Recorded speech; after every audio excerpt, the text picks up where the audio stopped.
Hello, in front of me I've got SteelSeries Apex 5. In this video I'll show you functional buttons description. Firstly, let's take a look at the top of your keyboard. Right here we've got the F9, F10, F11 and F12 buttons. Press SteelSeries button and F9 to change profile.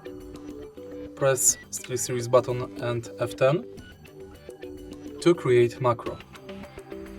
Press F11 and F12 button to change keyboard brightness level. Next, right here we've got this rolling button, thanks to which we can change volume of the PC and we can mute or unmute the PC. In the end we've got this functional button, thanks to which we can manage OLED screen.